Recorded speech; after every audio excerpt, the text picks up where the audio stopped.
Bonjour à tous, je suis heureux de vous retrouver pour regarder ensemble quelle est notre espérance chrétienne. Nous sommes dans une série de 5 dimanches où nous prenons le temps de réfléchir quelle est notre espérance, quelle est notre direction éternelle en tant que chrétiens.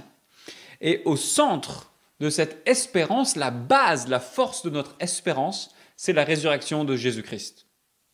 Et à ce sujet, dans le film Jésus l'enquête, il y a une scène qui est assez rigolote. Il y a deux journalistes du Chicago Tribune qui discutent ensemble, et l'un est chrétien et l'autre est athée. Mais vraiment athée, méprisant envers les croyants, et il lui arrive une catastrophe. Sa femme s'intéresse au message de Jésus et devient chrétienne. Et pour lui, son monde s'écroule. Alors il va voir son collègue qu'il aime bien vanner, qu'il aime bien critiquer, et lui dit « Écoute, ma femme devient chrétienne.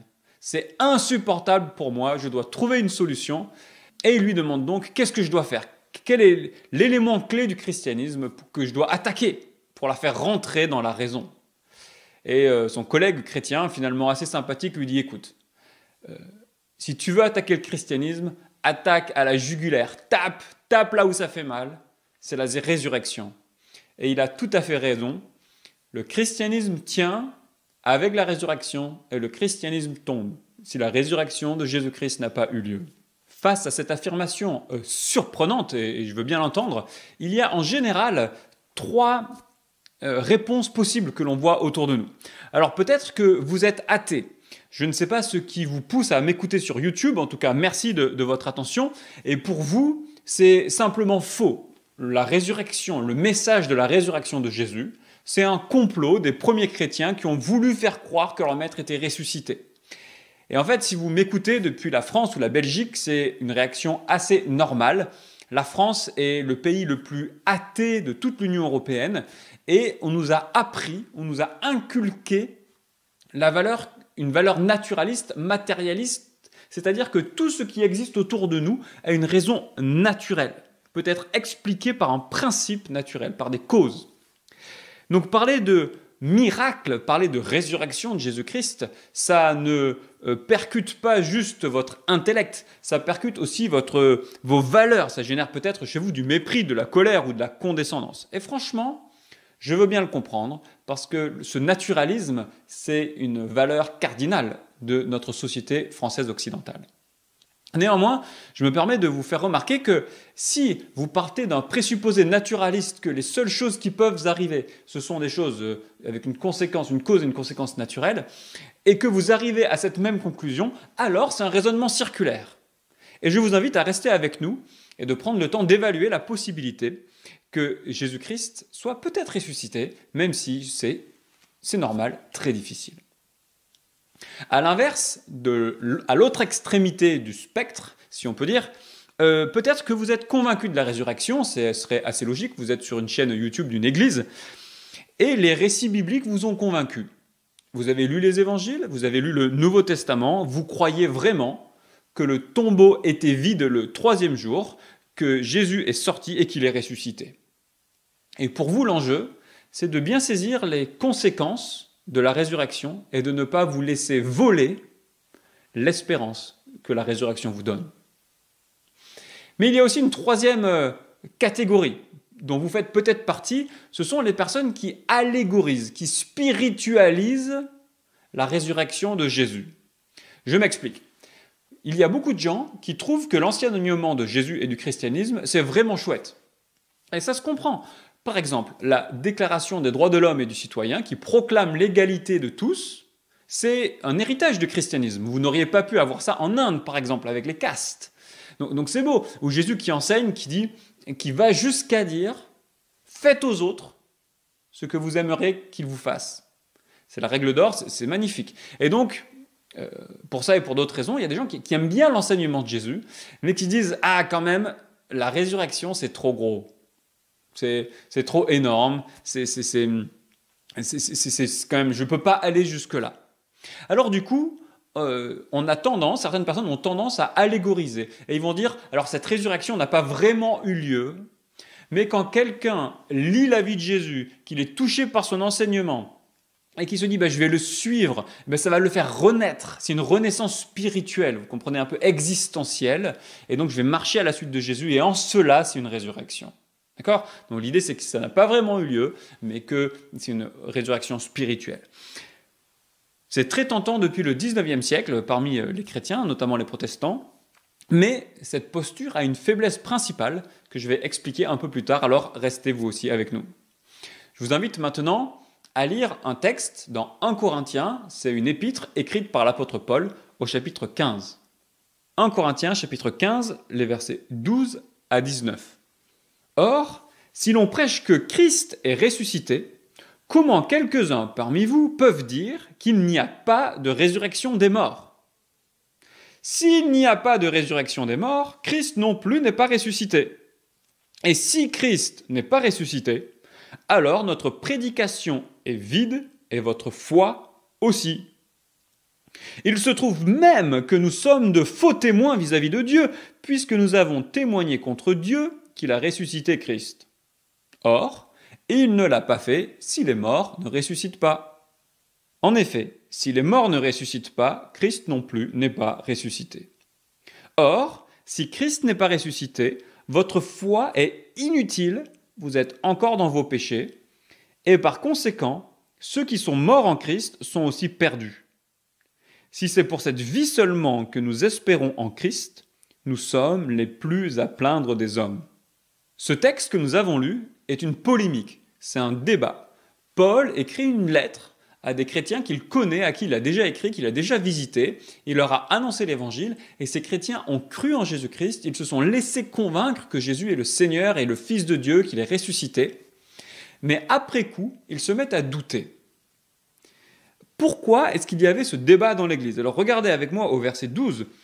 On dit, si l'on prêche que Christ est ressuscité, donc c'est ce que les chrétiens disaient, c'est ce que l'apôtre Paul disait, comment quelques-uns parmi vous peuvent-ils dire qu'il n'y a pas de résurrection des morts? Verset 16 à nouveau, si les morts ne ressuscitent pas, Christ non plus n'est pas ressuscité. Il y avait donc un débat chez ces chrétiens grecs, corinthiens, à propos de la résurrection. Et il y en a qui disaient, le corps, en fait, une fois qu'il est mort, il ne ressuscitera pas. Alors pourquoi est-ce qu'ils disaient ça? Pour les Grecs, le corps c'était vil, c'était méprisable, et ils se réjouissaient de la mort qui allait enfin libérer l'âme et l'esprit de ce corps terrestre. Par exemple, pour eux, l'activité physique, le travail, c'était quelque chose pour les esclaves. L'accomplissement, c'était justement de ne pas travailler parce que c'était dégradant. Et du coup, pourquoi vouloir ressusciter un corps après que l'âme ait enfin été libérée parce que les choses de l'esprit, c'était les vraies choses nobles? Et donc, certains disaient qu'il n'y avait pas de résurrection des morts. Et Paul leur fait remarquer la conséquence de leur dire. S'il n'y a pas de résurrection physique, corporelle, eh bien Jésus-Christ n'est pas ressuscité. Et si vous regardez tout le chapitre 15, Paul leur dit 3 fois, attention, si les morts ne ressuscitent pas, Jésus-Christ n'est pas ressuscité. Peut-être que pour vous, c'est le naturalisme qui vous empêche de croire dans la résurrection. Pour eux, c'était une conviction philosophique forte que le corps était méprisable. Dans la suite du texte, que nous allons voir dans un instant, Paul va donner les conséquences de ne pas croire dans la résurrection, et vous allez voir qu'elles sont importantes. Mais avant d'arriver à ces conséquences, je vous propose de prendre le temps de la réflexion. Est-ce que c'est vraiment un suicide intellectuel que de croire dans la résurrection de Jésus-Christ? Comment est-ce que nous pouvons expliquer que le christianisme? Si Jésus n'est pas ressuscité, ça veut dire peut-être que les disciples ont menti. Ils ont fait un complot, ça tombe bien, les complots sont à la mode, ça voudrait dire que les disciples ont fait un complot entre eux à plus de 500 personnes, parce que Paul nous dit qu'il y a plus de 500 personnes qui ont vu Jésus ressuscité, donc ils se seraient mis d'accord en secret pour dire, en fait, il n'est pas vraiment ressuscité, mais on va faire croire à tout le monde qu'il est ressuscité. Ou sinon, ça voudrait dire qu'il y a des gens, par exemple Marie de Magdala, qui a vu Jésus la première, qui était tellement éplorée, qui était tellement découragée, désespérée, qu'elle a inventé cette histoire. Il y a des gens qui l'ont dit, d'ailleurs en méprisant les dames, en disant « Oh, mais elle était trop émotionnelle, elle s'est convaincue elle-même. » C'est pas moi qui le dis, c'est des commentaires à travers l'histoire qui ont dit ça. Alors, qu'est-ce qu'on peut répondre à ça? Eh bien déjà, imaginez les disciples, imaginez Jésus n'était pas ressuscité, et les disciples avaient commencé à mentir. il aurait tout simplement fallu que les autorités juives ouvrent la tombe, prennent le corps de Jésus et le montrent. Or, ils ne l'ont pas fait, parce qu'elles n'avaient plus le corps de Jésus. La deuxième remarque, c'est imaginez que ce soit un mensonge. Les disciples qui ont proclamé la résurrection, l'apôtre Paul par exemple, qui a parcouru tout l'Empire romain pour annoncer que Jésus-Christ était ressuscité, que c'était une bonne nouvelle, est mort sous la persécution des Romains, parce qu'à cause de son message, il ne participait plus au culte romain, au culte des dieux romains. Et en général, quand des gens font un complot, c'est que ça leur apporte des bénéfices. Donc là, il faudrait croire que des gens ont inventé un mensonge et qu'ils sont morts en perdant toute leur vie en défendant un mensonge. Et c'est bizarre quand même, ça ne tient pas. Troisième argument qui me semble aussi très pertinent, c'est que le Nouveau Testament, c'est un ensemble de lettres qui ont été écrites et qui ont été diffusées alors que les témoins de la résurrection étaient encore vivants. Parfois, on imagine que le récit de la résurrection, c'est un petit peu un mythe, une fable, et puis finalement, il y a quelqu'un qui a pris un stylo et il a écrit le Nouveau Testament, enfin une plume. Or, c'est pas comme ça que ça s'est passé. Quelques années après la résurrection de Jésus-Christ, les disciples, les témoins oculaires de ce qui s'est passé, ont écrit et ont diffusé. Et donc, quand je vous viens de vous parler, par exemple, de Marie de Magdala, qui est citée comme ayant vu Jésus-Christ, mais elle était encore vivante. Donc les gens, quand ils lisaient, ils pouvaient aller la voir et lui dire « T'as vraiment vu ça ?» Donc c'est un peu bizarre d'avoir fait un complot à plus de 500 personnes pour ensuite dire « Ben voilà toutes les personnes qui ont comploté. » À nouveau, ça ne fonctionne pas. Tous les protagonistes ont été rendus publics et ils existaient, ils étaient encore vivants. Et finalement, il y a encore un argument fort pour souligner qu'il y a une rupture là, autour de la résurrection de Jésus-Christ, c'est que le peuple juif avait une ethnicité, une force pour rester juif malgré les difficultés de l'histoire. C'est un peuple qui a été déporté 700 ans avant Jésus-Christ. Ils sont revenus, ils ont reconstruit leur peuple pendant des siècles, on le voit encore aujourd'hui, ils n'ont pas eu de terre. Et pourtant, aujourd'hui, un État d'Israël, il y a 70 ans, s'est mis en place. Et ça montre une force ethnique et culturelle massive. Mais on observe qu'au 1er siècle, un nombre important de Juifs se sont mis à suivre Jésus-Christ et ont rompu une forme de leur lien pour adhérer à une église où il y avait aussi des non-juifs. Comment on peut expliquer ça sans la résurrection ? Donc on voit que nier la résurrection, ça soulève d'autres problèmes qui sont tout aussi complexes. Et si on regarde les faits, il y a beaucoup de choses qui convergent vers un miracle. La résurrection, c'est ce qui explique le mieux les données que nous avons. Nous pouvons donc affirmer que Jésus-Christ est vraiment ressuscité et qu'on peut le croire avec conviction sans que ce soit un suicide intellectuel. Maintenant, arrivons aux conséquences. Donc dans ce texte, Paul nous donne 4 choses que l'on perd si on ne croit pas à la résurrection. D'accord ? Alors première remarque, si on perd la résurrection, on se fait voler notre foi. Et Paul dit, ne vous laissez pas voler votre foi. C'est au verset 14. Si Christ n'est pas ressuscité, alors notre prédication est vide et votre foi aussi. Votre foi est vide. Tu perds la résurrection, tu perds ta prédication. Si tu perds la résurrection, tu perds ta foi. Pourquoi est-ce que c'est si important ? Nous devons prendre du recul par rapport à ce que Jésus nous propose. Le problème fondamental de l'homme, ce n'est pas la mort. Le problème fondamental de l'homme, c'est le péché. Le péché, c'est la maladie, la mort, le symptôme. Le péché, c'est la cause, la mort, c'est la conséquence. Qu'est-ce que le péché ? Les chrétiens, nous avons souvent été moqués. Faut pas dire des gros mots, on est un peu vu comme des saintes nitouches. En fait, le péché, c'est cette orientation, vous allez voir que ça nous concerne, c'est cette orientation fondamentale à nous tourner contre Dieu, à nous rebeller contre lui et à se mettre à la première place. Et quand je me mets à la première place, le premier dégât collatéral, c'est tous les gens qui m'entourent. Parce que je vais d'abord chercher mon propre intérêt avant de chercher celui des autres. Exemple concret, le péché, c'est ce qui fait qu'on a besoin dans notre code du travail de 3000 pages de textes législatifs, de textes réglementaires et de principes de jurisprudence pour pouvoir organiser le travail en France, tout simplement parce qu'on n'arrive pas à chercher l'intérêt de l'autre dans notre vie professionnelle. C'est ça le péché. Et c'est le fait d'être auto-centré et de chercher d'abord son propre intérêt. Et ce péché, nous dit la Bible, ça entraîne la mort physique et une mort spirituelle, d'être éloigné de Dieu pour toujours. Jésus vient régler ce problème du péché en faisant plusieurs choses. Premièrement, il vient nous montrer une vie qu'il a vécue en cherchant l'intérêt des autres. Il a vécu une vie en mettant le don de soi en modèle.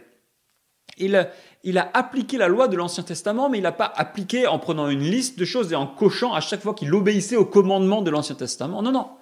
Il a aimé son prochain, il a aimé ses disciples, et en aimant, il a accompli la loi. Et plus que ça, en tant que notre nouveau chef, en tant que notre nouveau roi, Jésus-Christ est mort pour nous, et il nous a pardonné pour toutes les fois où nous avons méprisé, où nous avons cassé, où nous avons détruit, où nous avons fait souffrir. Et c'est là où la résurrection est importante, parce que la résurrection est la preuve que Dieu le Père a accepté le sacrifice de Dieu le Fils, et que nous sommes vraiment pardonnés. Regardez ce que dit ce verset. Nous croyons en celui qui a ressuscité Jésus notre Seigneur, lui qui a été donné à cause de nos fautes et qui est ressuscité à cause de notre justification. La résurrection, c'est la validation de Dieu le Père sur la croix. Elle est la preuve que Dieu agrée le sacrifice qui a été offert par son Fils. Christ s'est relevé triomphalement de la mort, il est aujourd'hui vivant, et il va nous prendre avec lui, il va appliquer le salut à ceux qui croient en lui. Donc la résurrection de Jésus n'est pas secondaire par rapport à sa mort. Les deux vont ensemble. Et par exemple, Jésus s'est identifié lui-même à la vie. Il dit « C'est moi qui suis la résurrection et la vie. Celui qui croit en moi vivra, même s'il meurt. Et toute personne qui vit et croit en moi ne mourra jamais. » Jésus-Christ s'est identifié à la vie et il dit « Si tu crois en moi, si tu marches à ma suite, je te donnerai la vie. » Sauf que si Jésus-Christ était mort et qu'il n'était pas ressuscité, tout ça, ce serait juste de belles paroles et on pourrait le mettre à la poubelle. Jésus fait un avec son message et Jésus-Christ est pleinement ressuscité et donc son message est valide. Sa mort et sa résurrection vont ensemble et nous avons besoin des deux pour être sauvés et avoir une foi solide en lui. Donc la résurrection est une validation du message de Jésus-Christ. Mais on peut aller plus loin. Parce que si vous regardez le message de Jésus-Christ, qu'est-ce qu'il a dit? Il a dit « Aime ton prochain, sers ton prochain, et ne rends pas le mal pour le mal, mais sois vainqueur du mal par le bien. » D'accord? Donc ne te venge pas toi-même, mais sois capable d'encaisser la souffrance pour servir et aimer et gagner la situation. Ok. Mais si vous regardez sa vie, ça n'a pas marché. Parce que Jésus-Christ a servi, il a aimé, il a vécu le don de soi pendant toute sa vie. Et à la fin, la foule l'a pris, l'a donné aux Romains, manipulé par les responsables religieux, et ils l'ont crucifié. Donc on pourrait dire, Jésus bien tenté, mais ça n'a pas marché.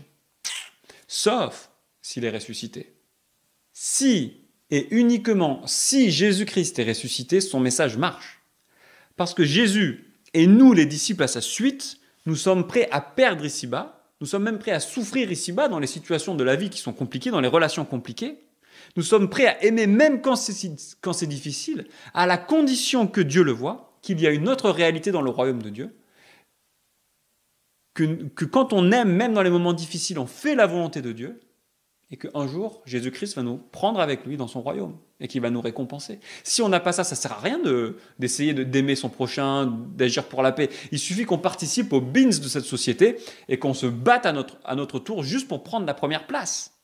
Sans la résurrection, il n'y a plus aucune issue de secours au mal. Nous n'avons plus qu'à mordre comme les autres, à se jeter dans la mêlée, pour prendre notre part du butin ici-bas. Mais en tant que chrétien, on ne va pas le faire. On va rester droit, on va aimer, on va chercher l'intérêt de notre prochain, parce qu'on sait qu'on a un gain plus grand, qui est de marcher dans les mêmes pas que Jésus-Christ, au-delà de la mort, jusque dans l'éternité. Alors c'était ça la limite que j'ai parlé au début par rapport à vous qui êtes tentés par allégoriser, par spiritualiser la résurrection. Vous qui êtes intéressés par l'éthique chrétienne, par les idéaux chrétiens, mais qui êtes dubitatifs par rapport à la résurrection. Le problème, c'est que vous faites face à un dilemme parce que ça ne marche pas. Vous devez choisir. Soit vous avez l'éthique chrétienne et la résurrection, qui va vous permettre de la vivre, qui va vous permettre de souffrir, qui va vous permettre d'être vainqueur du mal par le bien. Soit vous n'avez pas la résurrection et vous n'avez pas l'éthique chrétienne. Première remarque, qui était un peu longue, ça va aller plus vite après, je vous rassure. Première remarque, si on perd la résurrection, nous perdons notre foi. Deuxième remarque, regardez au verset 15, ne nous laissons pas voler la vérité. Si on dit que Dieu a ressuscité Jésus et qu'il ne l'a pas fait, nous sommes de faux témoins. On ment en fait, tout simplement. Et on se rend compte aujourd'hui plus que jamais, vous avez vu cette semaine ce qui s'est passé aux États-Unis à cause des fake news. On se rend compte aujourd'hui plus que jamais de l'importance d'une information fiable. On a besoin de conviction, on a besoin d'assurance. Et en fait, nos convictions, les vérités qu'on va choisir vont nous diriger dans notre vie. C'est parce que les gens ont été biberonnés avec des nouvelles bizarres qu'ils sont allés attaquer le Capitole. Et de la même manière, en fonction de nos convictions, on va diriger notre vie.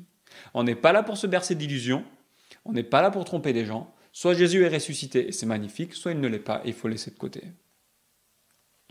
À nouveau, on a déjà vu ce verset, Jésus-Christ a affirmé « Je suis la résurrection et la vie ». À nouveau, on se rend compte que cette question, c'est vraiment le point de bascule.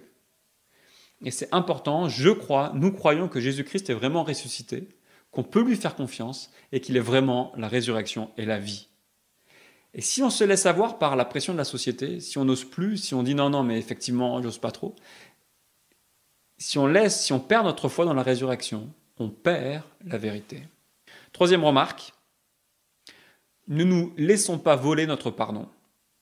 Comme on l'a dit tout à l'heure, la résurrection, c'est la validation que Dieu a accepté le sacrifice de Jésus-Christ et que nous sommes pardonnés. Comme je le disais tout à l'heure, la mort, c'est le symptôme, la maladie, c'est le péché. Si Jésus est vraiment mort et ressuscité, quand on met notre foi en lui, Dieu le Père nous voit à travers Jésus-Christ et il pardonne nos péchés. Nous ne sommes plus perdus, nous ne sommes plus rejetés loin de Dieu lors du jugement, mais nous serons acceptés par lui. Alors vous savez, cette idée de péché, bien sûr, ça peut sembler ridicule. Aujourd'hui, on est dans une société plurielle où critiquer, c'est vraiment le mal de critiquer. Mais ce n'est pas une question de critiquer, c'est une question d'être réaliste. Quand on regarde nos vies, quand on regarde nos cœurs, regardez les choses qui sortent de votre bouche quand vous êtes en colère, quand vous êtes frustré, quand vous êtes fatigué. Regardez comme on aime bien se voir comme des gens super bien, comme des bonnes personnes, mais regardez comme on a du mal à partager, comme on a du mal à aimer. Regardez comme on a du mal à aimer encore quand parfois nos petits intérêts sont un tout petit peu bafoués.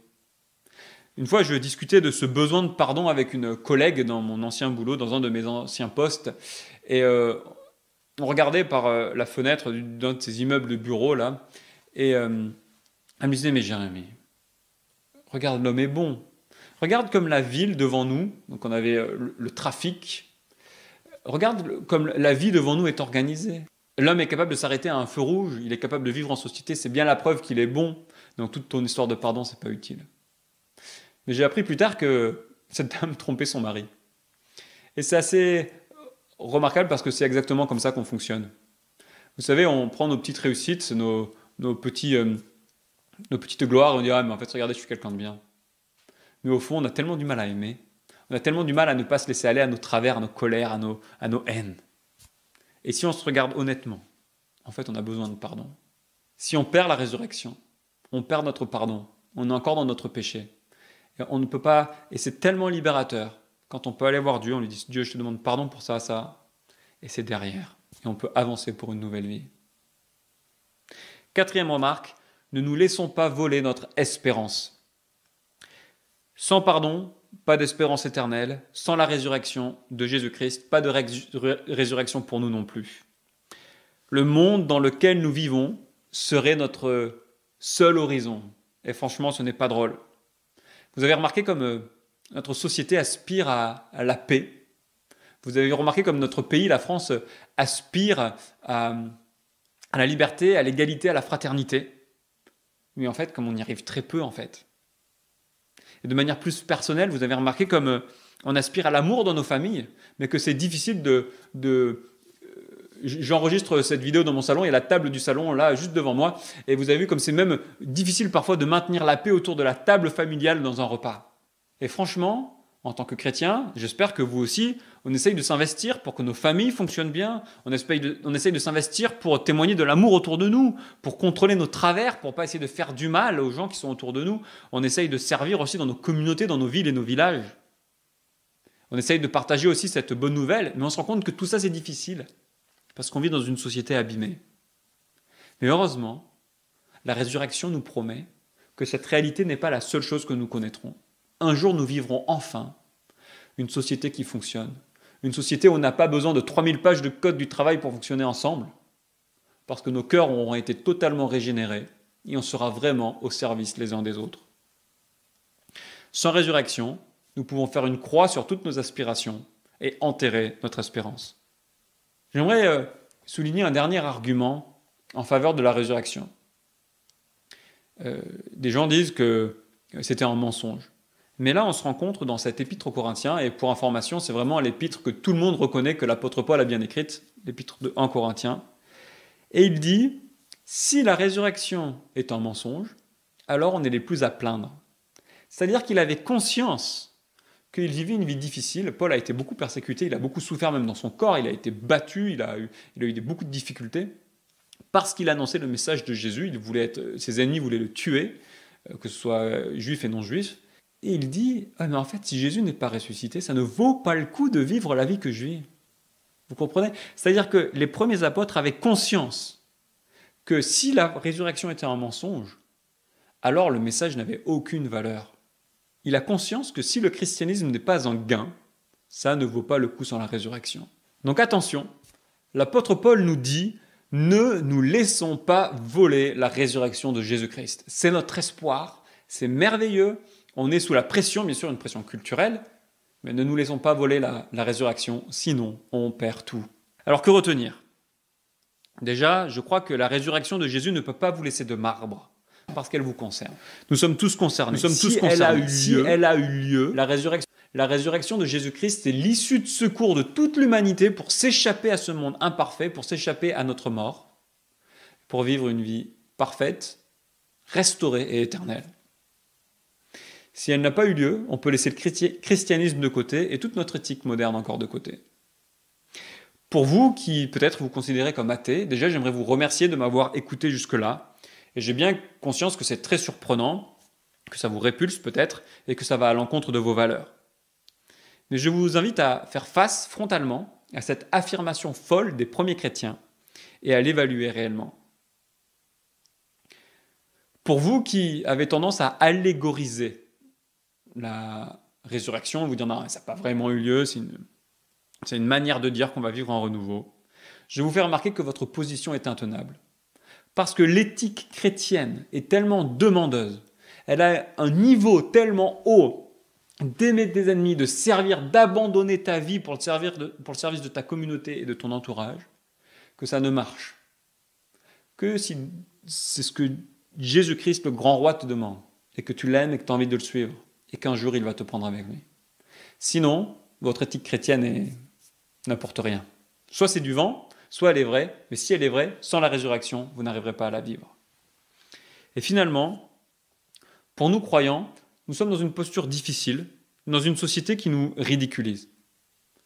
Mais comme Paul l'a dit plein de fois dans ce 1 Corinthiens 15, je vous le dis à mon tour, disons-nous-le, ne nous laissons pas voler la résurrection de Jésus-Christ. Si on la perd, on quitte la sphère du salut. Si on la perd, on quitte notre identité d'enfant de Dieu. Si on la perd, on n'est plus pardonné. Si on la perd, on n'a plus aucune espérance, on perd tout.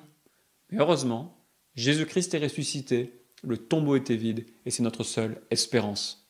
Je vous remercie.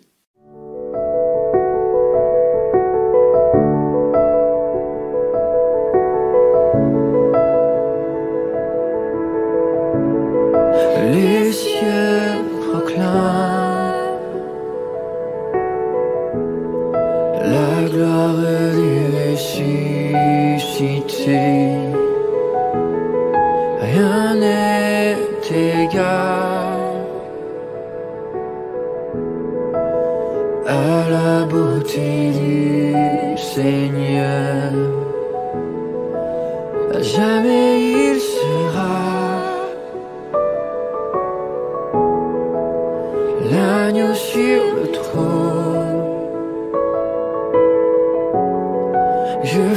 fléchis le genou pour l'adorer lui seul.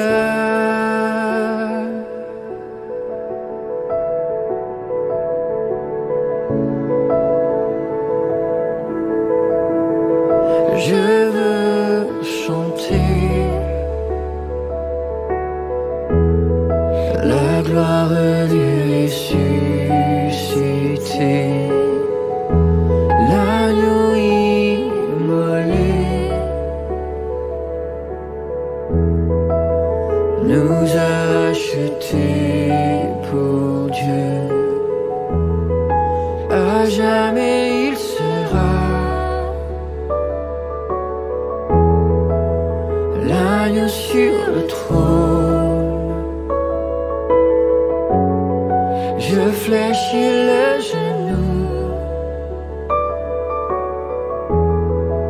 pour l'adorer lui seul.